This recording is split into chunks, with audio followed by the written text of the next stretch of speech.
Edition of the morning. I'm very delighted to welcome Professor Eric Schmaltz, who's a professor of history at Northwestern Oklahoma State University, which is located in Alva, Oklahoma. He is currently the chair of the Department of Social Sciences and co-executive director of the Endowed Institute for Citizenship Studies at Northwestern Oklahoma State University. His research concentrates on modern Germany and modern Russia, with an emphasis on ethnic and nationality issues, as well as German migration topics. He's published an expanded bibliography and reference guide for the former Soviet Union's Germans, which appeared in 2003. He's also published numerous articles on topics such as the Russian-German dissident immigration movement's impact on Soviet domestic and foreign policy, and the challenges of hybrid identities among Germans from Russia. The title of his presentation this morning is Voices Crying Out in the Wilderness, Germans from Russia, Transnational Networks Across Eurasia and North America during the Soviet dissident period from 1972 to 1987. Please join me in welcoming Professor Schmaltz. Very good introduction, setting up the talk that I'm about to give today on the dissident movement. And I'll just say flat out, first of all, outside of maybe the 1920s, the new economic policy period, Korenizatsiya, the nativization period of the 1920s in the Soviet Union, I think the most interesting period in the history of the USSR is the 1960s to the 1980s, kind of peaking with Gorbachev. Yes, we have a lot of these old politicians, the old gerontocracy, stagnation by the 70s, but under the surface, a lot was happening inside the Soviet Union, even within the Communist Party, but it was kind of kept under the surface. And then it kind of came out into the open under Gorbachev with perestroika. What I want to talk about today, obviously my title, I am making a biblical reference here, Voices Crying Out in the Wilderness, modified it slightly. That's from the Old Testament book of Isaiah and then the Gospel of John, the opening part. I'm going to be referring to this statement because it was used in one of the dissident documents in the early 1970s. It's a weird mishmash of Shakespeare, the Bible, and Marxist-Leninism. Just kind of combined everything together. And we're going to talk more about that. But with this topic, I'm looking at a specific period. I kind of go back a little bit into the 1960s.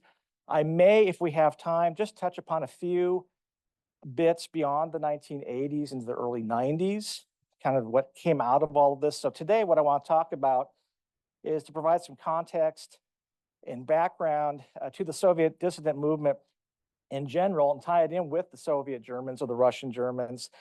Then we'll very briefly, and this has been well documented by other historians, look at the different tactics that the dissidents engaged in. And I'm going to narrow that down, especially when it came to petitions and delegations and protests, how the German-Russian activists in the Soviet Union tried to network with fellow collaborators, both within the Soviet Union, including some famous personalities, but also with journalists from abroad, various diplomats, political officials, and people, tourists, and people like that. And so how do you network? And this is going to include a whole host of different fascinating personalities from different backgrounds. We're going to be looking at people in Central Asia, the Baltic region, in Moscow. We're going to be looking at folks in West Germany. We're going to be looking at Germans from Russia and fellow compatriots who are not Germans from Russia in the United States and Canada.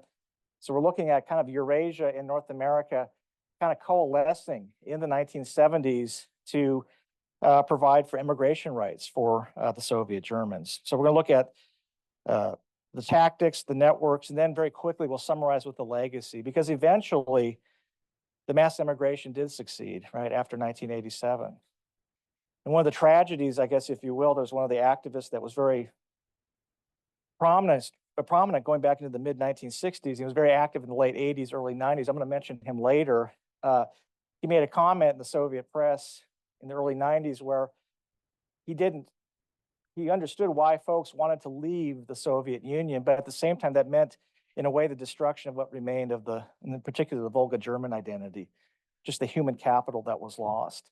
He had hoped that they would stay, but he understood why they would have gone to the ancient homeland, the Urheimat of Germany. So let's take a look at these factors. What I really appreciate also about the opening talk here, and just give you kind of a sample. Oops, turn this on. I like to improvise too here.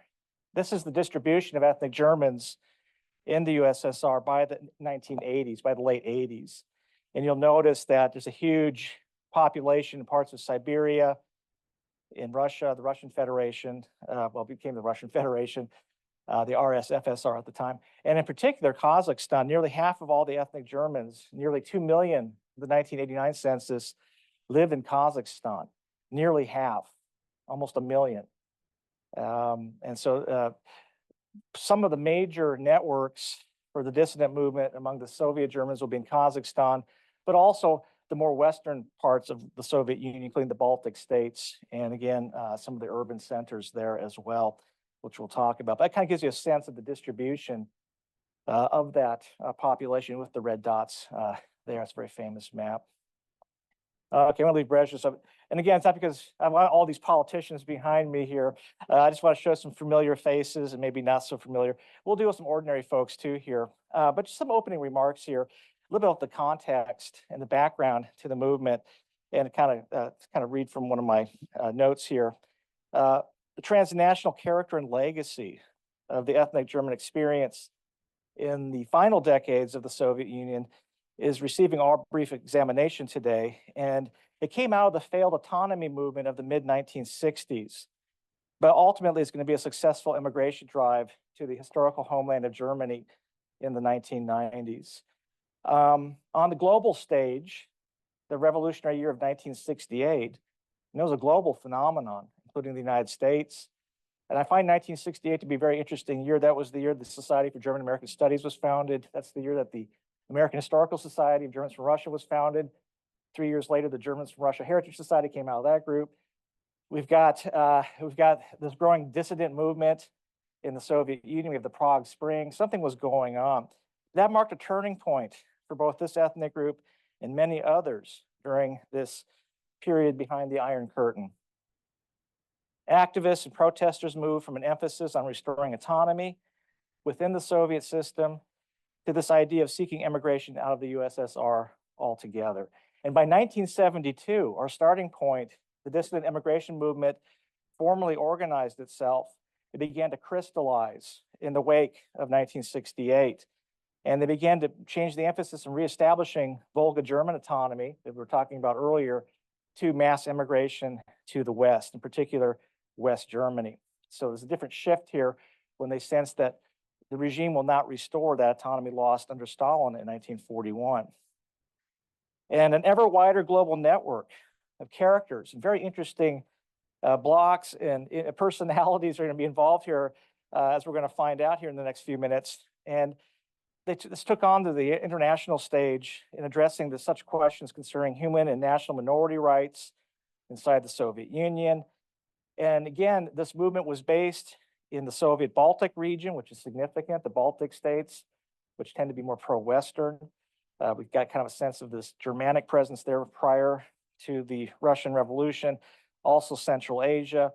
And these activist and reform efforts in Central Asia and the Baltic got further impetus from the earlier Soviet Jewish immigration rights movement. So some of the different nationalities began to team up, and in particular were inspired by the Soviet Jewish experience, which again is part of my title here, quoting from biblical sources. Even the Soviet Germans will pick up on this idea of being in the Soviet wilderness. Now, some of these activities they're going to engage in are licit, they're legal under the Soviet system. Other activities are illegal or illicit. So it's a combination of both legal tactics and more dissident tactics. And besides these licit and illicit activities and networks, both inside and beyond the Soviet borders, this includes West Germany, Canada, and the United States. Ethnic German activists produced different political pressures on Soviet leader Brezhnev, pictured here, and his immediate successors in the 1980s. And eventually the Soviet Union will have to respond both to domestic pressures at home, but also to foreign policy pressures, international pressures. And there are attempts to try to address some of these problems, attempts to maybe placate the dissident movement to some extent without giving in too much. At other times you try to crack down on the dissidents. At other times you may let a few folks emigrate from the country, especially the troublemakers. And there's even maybe calls for autonomy in Kazakhstan. That doesn't pan out, as we're going to find out. the regime was trying to kind of find a way to navigate these waters between, crackdown on dissent, concessions, and, its international standing in the world community. And so the dissidents are part of that pressure point there. This is something that's very important. And this came up in my article that came out last year. And I've talked to some other folks about these issues too over the years. This idea about the return, the historical right of return to your ancient homelands, this idea about post-war family reunification efforts after World War II. It's interesting though, sometimes the activists will conduct legitimate, Leninist arguments against the regime itself. They actually weaponize the Soviet ideology against the actual government to kind of shame it into action. And so it's a fascinating look at the use of political vocabulary that was both available and permissible. You could actually turn the tables on the regime itself. And some of the petitions will make use of that, as we'll find out a little bit later. So goodbye, Brezhnev. This is kind of the beginnings of the, and by the way, this is interesting, and I've made note of this before in a different article. If you look at the timing, I mentioned 1968.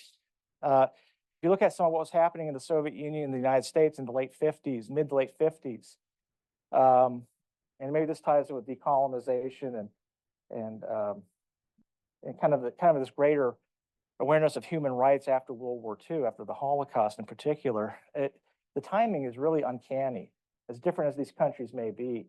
This is the second Soviet-German delegation to Moscow in June and into July of 1965. These are folks from all parts of the Soviet Union. They coordinated this arrival to Moscow to meet with, the high officials of the Soviet Union. And they end up meeting with Anastas Mikoyan, one of the old Soviet leaders who was there. And they're from all parts of Central Asia in particular. These are mostly Volga Germans. They tend to be the most active group, probably the most integrated into that society. There's going to be a particular individual who you do not recognize just yet. He's going to crop up again a little bit later in this talk. But this is a fascinating timing because this is 1965. So you're starting to have some of these Soviet minority groups who were deported and exiled, trying to send delegations to submit petitions to go get reintegrated back into the Soviet system to restore that autonomy that they had lost, especially their language rights. And a lot of these folks were communists who had suffered deportation under Stalin. But this is happening when we've got the civil rights movement going on in the United States in 1964 and 65, the Civil Rights Act of 64. We've got the Voting Rights Act of 65, Selma, Alabama's in 65, and we got the Soviet-German delegation to Moscow in 1965. So the timing is rather interesting, but for slightly different reasons, different contexts. One of these folks, I can't remember which one, has anybody ever heard of Alfred Schnittke, the Russian composer? Volga German, half Volga German on his mother's side. His mother was a communist. She was Volga German. She was one of the editors of the rehabilitated Soviet German newspaper New Life in Moscow, which was reestablished in 1957. And she was the one who helped coordinate this delegation into Moscow. She was working at the office there of this newspaper called New Life, Neues Leben.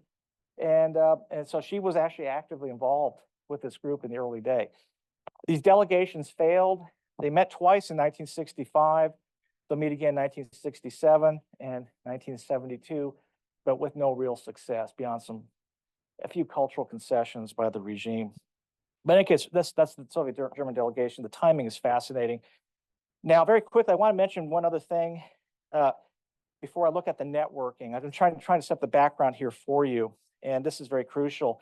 Again, the Soviet Jews were kind of at the forefront of this national rights and human rights movement, including immigration. And much like the ethnic Germans, Jews claimed a historical homeland in Palestine and Israel, right? And the Germans, of course, would claim to be Germany.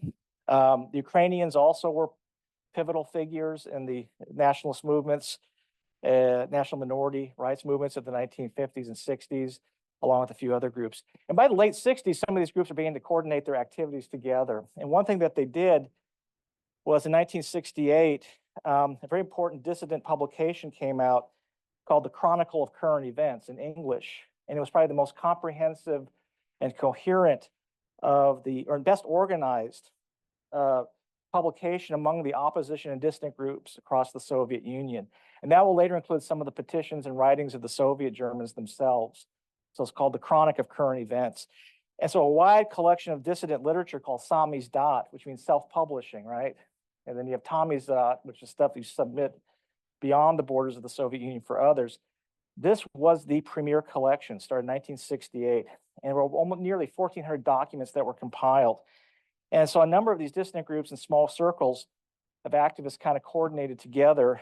And again, the ideological variations did increase also. We've got a whole assortment of people here. We have people who simply want to reform the communist system. We have people who want to totally abolish it. We've got folks who might be concerned about religious freedom, which is usually tied in with language and culture as well, includes even Russians.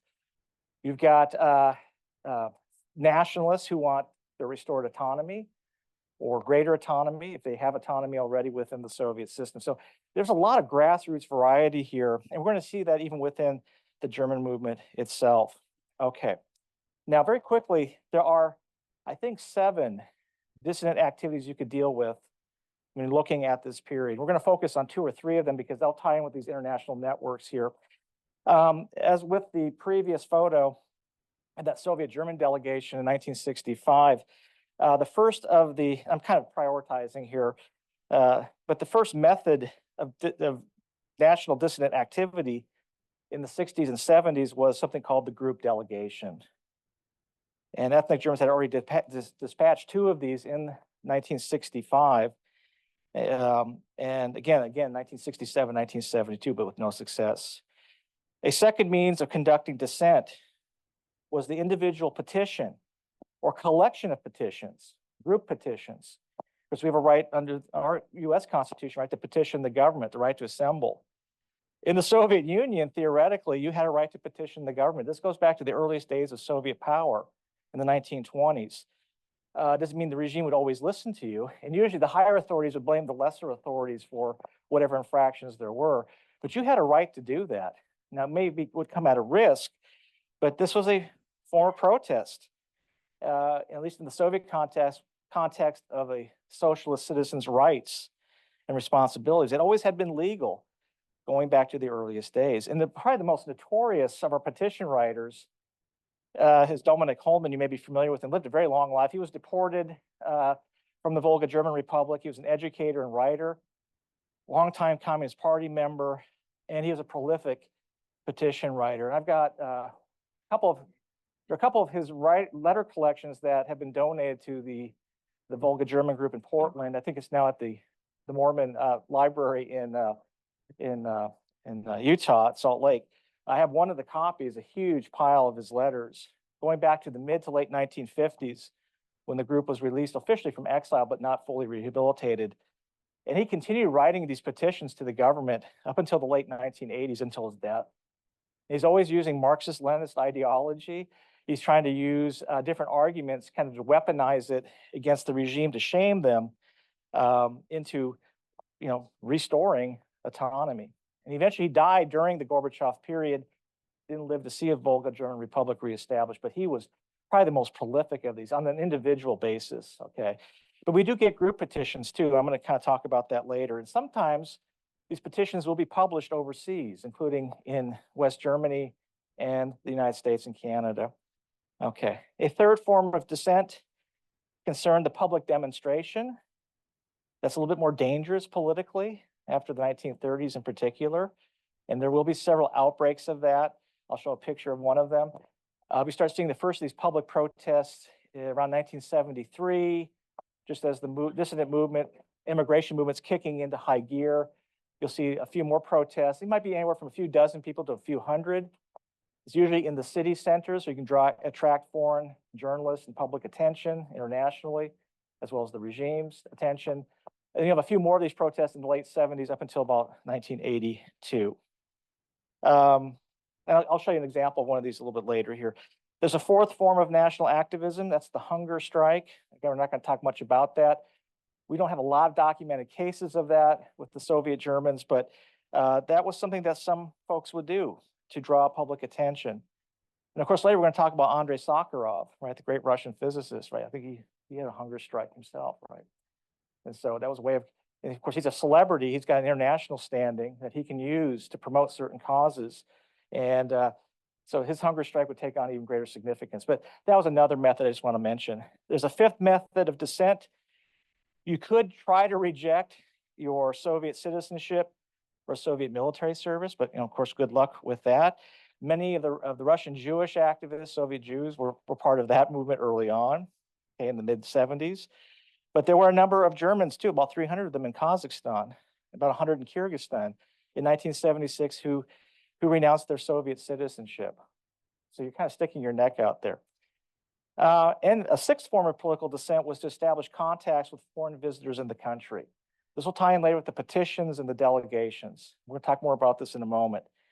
Activists regarded journalists, tourists, visiting foreign government dignitaries and delegations, members of the diplomatic corps, and others to be important in the transmission of information about national struggles to a wider Western or international audience.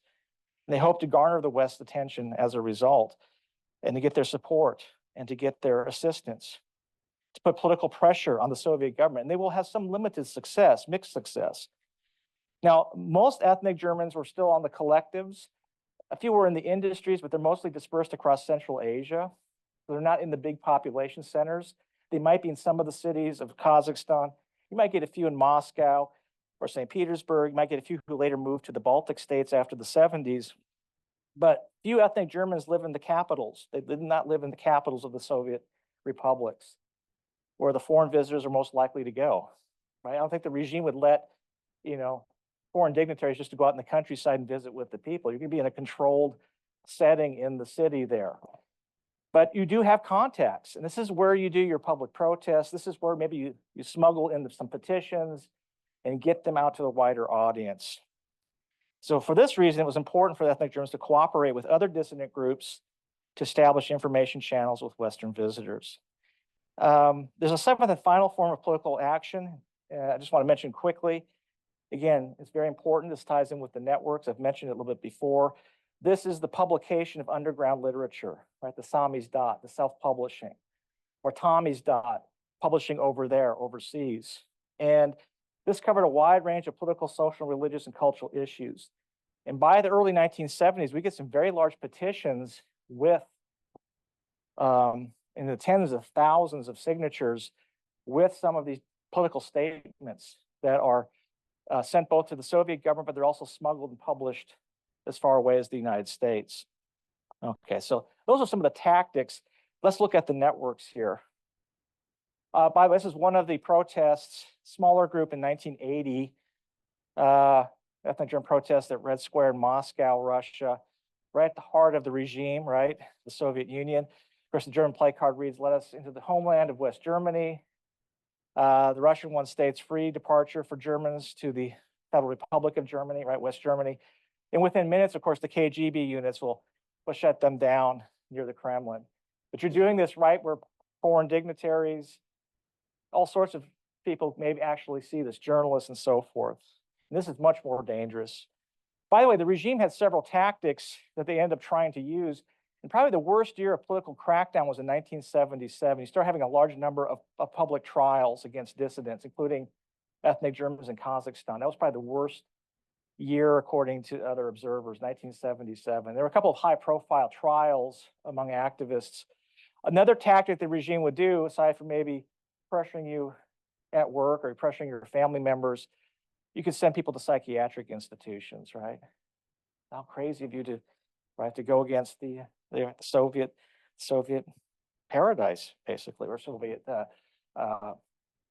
community, right? This new emerging Soviet people, right? We're going to lock you up, put you in our psychiatric treatment. So sometimes the regime would try to crack down in that, but in other cases we'll talk about, they do try to make some concessions later. It's kind of a carrot and stick approach, to quote another scholar. Now, to get to the context, because we have so much we could cover, again, with petitions, with delegations, activities like that, you want to get your message out. And there were other groups you could work with. And one of the leading, and many of you are familiar with Andrei Sakharov, the great Nobel Prize winning physicist. He's the father, technically, of the Soviet right? Hydrogen bomb. I think he suffered some guilt with that over later. It's kind of like Oppenheimer, I guess, the Oppenheimer version of the Soviet scientific community. But he became very active after the 1960s and 70s with various dissident movements, including minority movements. And he was actively involved with the Russian Germans inside the Soviet Union. One of his contacts, and she's a fascinating figure. One of my colleagues, Hans Christian Petersen's been building on some of her biography. I've only touched upon a little bit from her background. She is, I need to give a little bit of background on her, because she's kind of a go-between between the Soviet Union. She's living in West Germany, but she's an American citizen. She's a Volga German background. She's born in 1907. She died in 1984, just before Gorbachev came to power. You talk about transnational networks among Germans from Russia, and we had a great opening with Dr. Montz's talk about the newspapers, the letter writing exchanges, late 19th, early 20th centuries, word of mouth, church missionary groups. But what's interesting is in the wake of the Russian Revolution, the Bolshevik Revolution, the Russian Civil War, later some of the famines that broke out in the 1920s and 30s, that was a catalyst for especially Volga Germans to try to offer public relief to their compatriots back in Russia. You think of Herbert Hoover also in Ukraine and the Volga region with the famines. Even Lenin and the Bolsheviks had to allow some of these Westerners in. They're monitoring them, but things were getting so bad by the early 20s. In fact, I lost a great-great-grandmother in the famines in the early 20s, I found out maybe about 10 years ago through contacts with family members. But at any rate, the catalyst for the modern day Germans from Russia heritage societies here in the United States and Canada came out of the Volga Relief Society in the early 20s. And one of the core, as you could say, the headquarters of that movement were the Volga Germans in particular who had settled in Portland, Oregon. And many of them were involved in the Congregationalist church there. And when I was visiting Oregon, the group there some years ago for a talk, they kind of gave me a kind of a history of the Volga Relief Society and also the role that Emma Schwab and Lon Haynes, his father, played. He may have been a pastor, I could be wrong, but he was one of the active members in the Volga Relief Society. And they also coordinated efforts with Volga Germans in Nebraska and other parts of the country, to provide food and aid for their compatriots at home. And there was talk already in the 1920s on both sides of the Atlantic of creating an international Germans from Russia group. There still is talk of that. There's some efforts at that even now. But the idea was after the famines that maybe this organization could become something much bigger than that. It could be a heritage society, an international one. And so Haynes was a part of that group that was talking about that. She was the child of some of these folks discussing these possibilities. Another important figure you may or may not be familiar with, one of my good colleagues did a lot of research on him. That was Peter Sinner, who was a Volga German intellectual, later a Stalin victim in the 1930s. He was corresponding with the Volga Relief Society. You can find his letters in the State Historical Society of Nebraska. I've got some of the copies of that. He's also raising this possibility. Let's start an international organization to keep contacts between our groups across the Atlantic. Okay. Now, Emma is interesting. She wrote an early history of the Volga Relief Society, highly educated. She wrote a master's thesis on the Volga Relief Society, I think in like 1931 or 32. It's published it's in English. It's published here in the States. It's available. But although that never panned out, this was the embryonic idea for the American Historical Society of Germans from Russia. She's one of the founding members of that group in 1968. Because it was what, 40 years later. And here she is, she's in contact with Sakharov. Things are being smuggled out. And I want to give you an interesting little story here as well. We have a weird cast of characters here. We got everybody all over the political spectrum. We got communists, we're going to have former Nazis, we've got a US senator. Okay, but these are immigration activists abroad with whom both Sakharov and Haynes were in contact with. Now, what's interesting is James L. Buckley of New York. He was a US senator from 1971 to 77. He later was the head of the Radio Free Europe from 1982 to 85. He's the brother of William F. Buckley, the old conservative icon. He was not a Republican. He was a Conservative Party member of New York. They have a Conservative Party. He's a very interesting guy. He was a federal district judge. He worked in the executive branch federally. He was a U.S. senator. He traveled to the Soviet Union as part of a delegation in 1974, and he received one of these mass petitions, tens of thousands of signatures with a political document. And so Sakharov was somehow able to get that to him. Buckley brings it back to West Germany, provides a copy to some members of the German government, also one of the emigre activists, Dr. Karl Stumpf, with whom you may be familiar. And Stumpf's an interesting figure also. He was from the Black Sea region. He was born in 1896. He fled Russia near the end of World War I after the German occupation. He's one of those emigres that went to the Weimar Republic with a number of other people, became well educated. He's part of the Folkish movement. Kind of mentioned that a little bit earlier in our first talk. But he's part of that group of intellectuals who didn't forget their compatriots back in Russia, and they're part of that group that's beginning to define what these people are, to find a name for them. And later he'll be one of the organizers of these national associations of Russian Germans. And they come up with the idea of German from Russia or Russian German by the 1950s. But he was one of those key figures in the emigre movement who was interested in promoting overseas contacts. He's later working for the Nazi regime. His boss was Georg Leibbrandt, an ethnic German who was educated at Dorpat, then went to Weimar. He's an emigre. Leibbrandt was at the Wannsee Conference, the infamous Wannsee Conference, right, in January of 1942. So as Stumpf is later behind the front lines in Ukraine, gathering various historical records. So there's a little bit of that Nazi tarnish there, but he was reaching out to Americans to do family research in the 1930s in New York, Nebraska. He's trying to do contacts in South America. He's part of these Nazi organizations trying to do outreach with these other communities beyond the borders of the greater German Reich. At any rate, he's active. He's in communication with Buckley. He's in communication with Emma Schwabenland-Haynes. Oh, one other thing I'll mention about Emma very quickly, I almost forgot. Interesting story. Why is she in West Germany? Okay. She actually was an educator. She was fluent in German. She taught German, I believe. She was one of the Nuremberg trial translators at the end of World War II. Her husband, I think, lived in Germany. So she ended up kind of staying there, but she's always following news accounts of what's happening during the Cold War. So again, we've got an interesting cast of characters. This will make an interesting movie. But very quickly, so Buckley's there, brings these documents back. And increasingly, there's pressure put on the Soviet Union to make accommodations. And it's interesting to note, and Emma Haynes talks about this. And let me see if I can pull this up real quickly, make sure I get this articulated properly. Okay.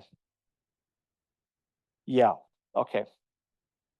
In November of 1972, there was an official rehabilitation decree, very important one, another one that was added on to the previous ones for not just the Russian Germans, but some of the other deported minorities.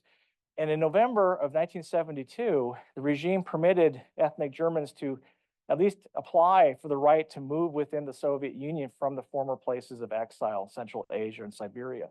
And a lot of folks wanted to move to the western part of the country, or maybe back as close as you could to the former villages if you could, or maybe the Baltic states. And this was coordinated with the West German elections in November of '72. And there's a lot of press coverage because the Soviet regime did permit a slightly larger number of immigrants or emigres to leave to reconnect with family members in the wake of World War II. And it was a way for the Soviet Union to kind of make a concession here. So that was timed just about at the same time as that decree. Okay. One other thing I'll mention here, these are some of the, now what was happening, I won't get into geopolitics. Obviously, we have détente, an attempt to ease relations between the Soviet Union and the West, the Eastern policy, right? Relations between West Germany and the Soviet Union. That's going to play a role in some accommodations that the regime is willing to make. And remember, after 1970, with the Moscow Treaty, in which West Germany recognized the post-war boundaries. This was a treaty with the Soviet Union, so recognizing East Germany. In the wake of the Helsinki Accords, the international accords, where the West does recognize the post-war order in exchange for the Soviet Union to respect human rights, which is another issue. There's growing pressure on the regime, maybe to make more accommodations. And this will help in some cases the dissident movement. Now, I want to mention another interesting character is the Helsinki Accords I could talk so much more about. Now, I'm going to mention Henry Kissinger. Okay. Okay. In the AHSGR archives, and this was published at the time, after around the time that Brezhnev is meeting with Richard Nixon and some of these détente discussions, easing of tensions, there again was a big push by the Soviet Jews to emigrate to Israel. And some of the Soviet Germans were wanting to do the same thing for Germany. And some of the activists like Emma Haynes and others in the United States felt that, you know, the United States should also try to push for the Soviet Union to let the Germans out. And it's a very interesting document. Let me just kind of mention this very quickly. So we're going to get Henry Kissinger in here. He just passed away. I thought this was fascinating. Let's see here. Okay. Yeah, here we go. All right. So at any rate, in late June of 1973, leading representatives of the AHSGR, the American Historical Society of Germans from Russia, sent President Nixon a telegram. Okay, so you got Nixon there on the left, right? Give him a few minutes of fame there. They sent him a telegram. It was the annual convention's resolution for, quote, the restoration of civil rights to the Germans now living in the Soviet Union.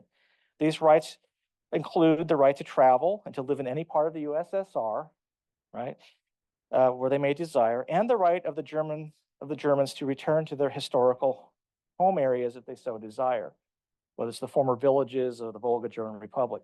And the telegram was sent during a series of meetings between Nixon and Brezhnev.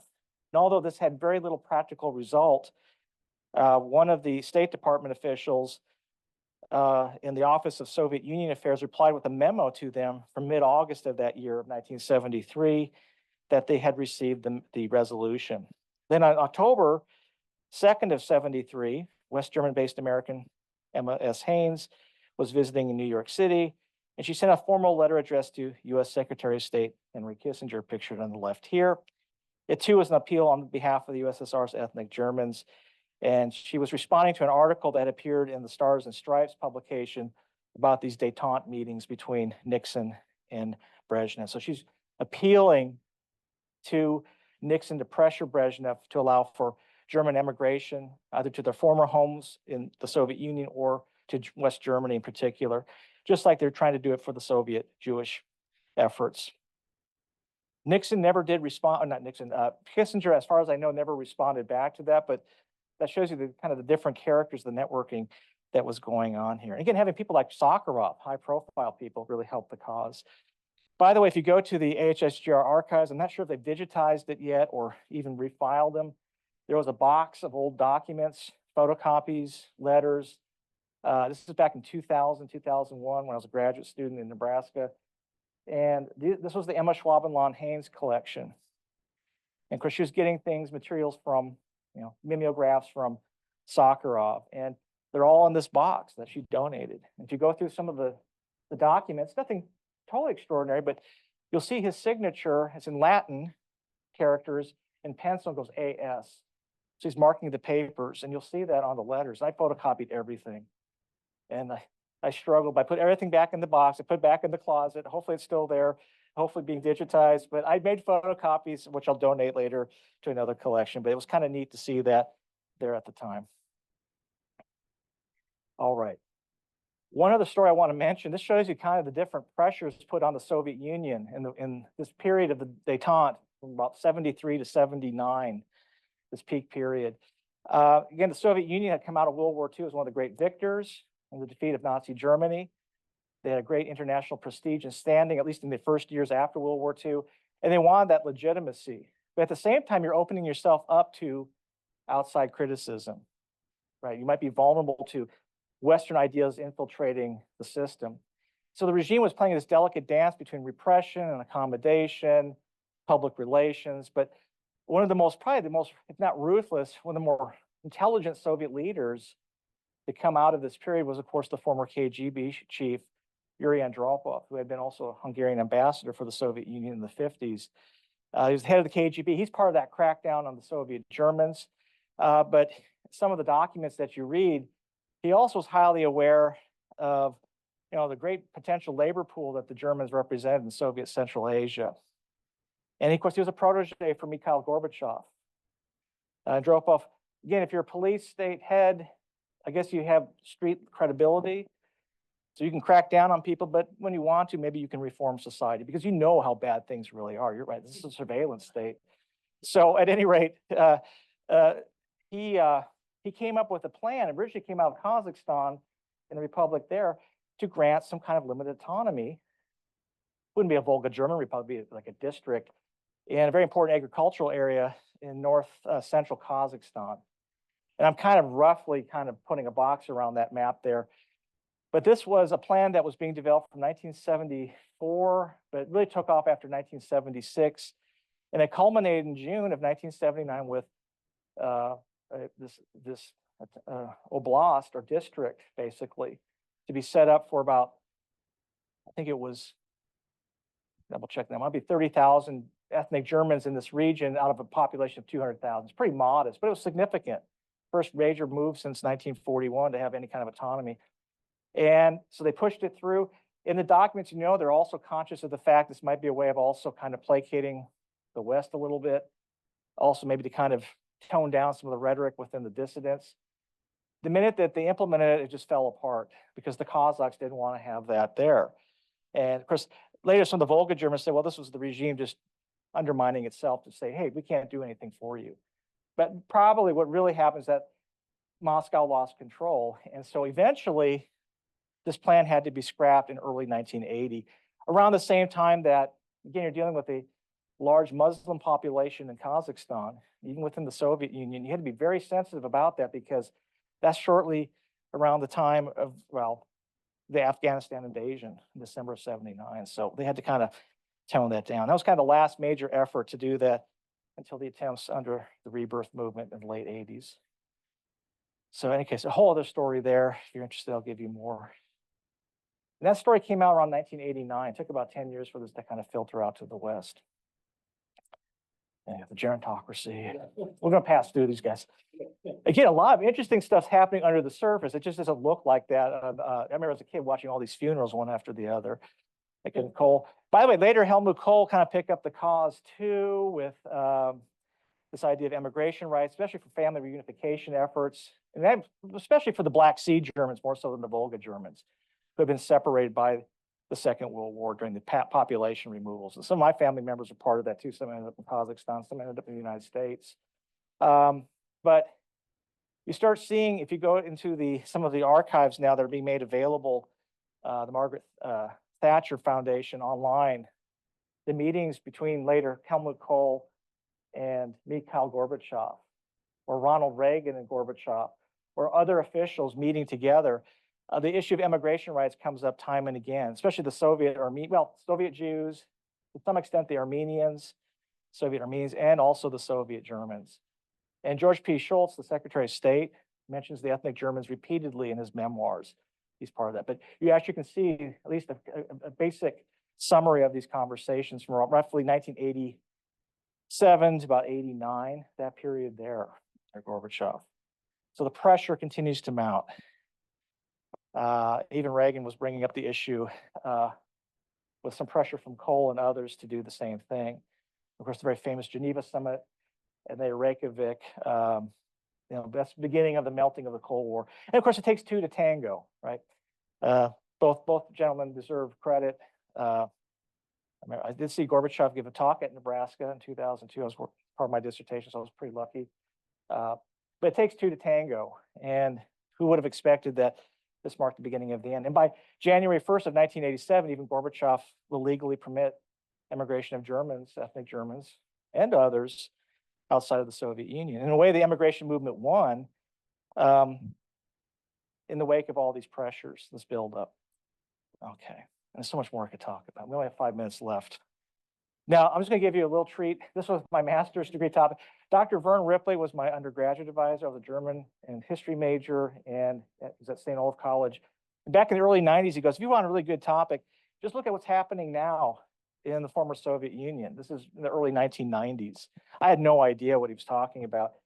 I was just learning about the Germans from Russia as part of my background. And so I ran with it.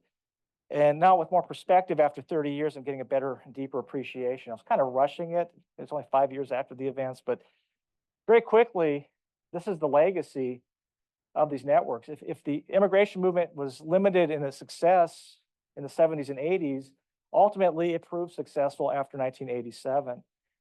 But there was one last gasp of this dissident movement that later combined with some of these former German communists in the Soviet Union, and that was the Rebirth Society.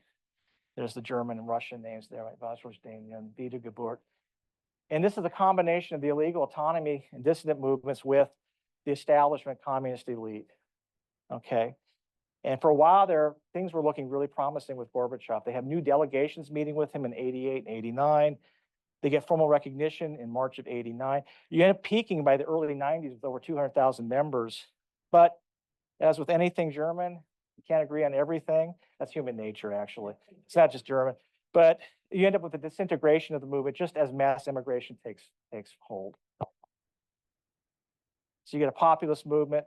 Heinrich Roth, he may be of Mennonite ancestry. I'm not sure. He was a biologist by profession. He claimed to be a dissident. Later, I heard he may be also a KGB informant. 2/3 of their presidium were KGB informants. I found out later in an article by a former KGB chief. And then Hugo Wormsbecker is interesting. He was part of the establishment, but he's part of that first delegation in 1965. There he is. And so he was part of the establishment. So there's some bad blood between the more moderate factions and the more radical factions at the time in the early 90s. So the movement begins to break down. It's still around, but it's not what it was at that time.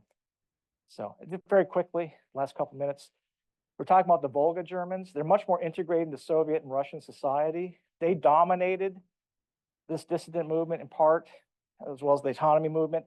They're the ones who had the Volga German Republic until 1941. And later there were disagreements within the group about this Volga German fixation. And then those who were opposed to it from other parts of Russia were called the Irgun Volga, right? Those who wanted to be elsewhere. So much more we could talk. So I'm going to give you a quick summary through the early 90s. Yeah, we won't talk about these guys. Oh, I'm going to tie in South America quickly. Of course, the Rebirth Society appealed to the United Nations in January of 1990. The ethnic Germans in the Soviet Union were at the forefront of the Confederation of Repressed Peoples in the early 90s, the coalition of different deported minority peoples.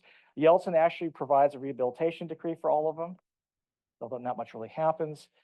But growth, as he got frustrated, he actually tried to carry out discussions with Buenos Aires in Argentina for mass migration. There he called it the Exodus in 1992.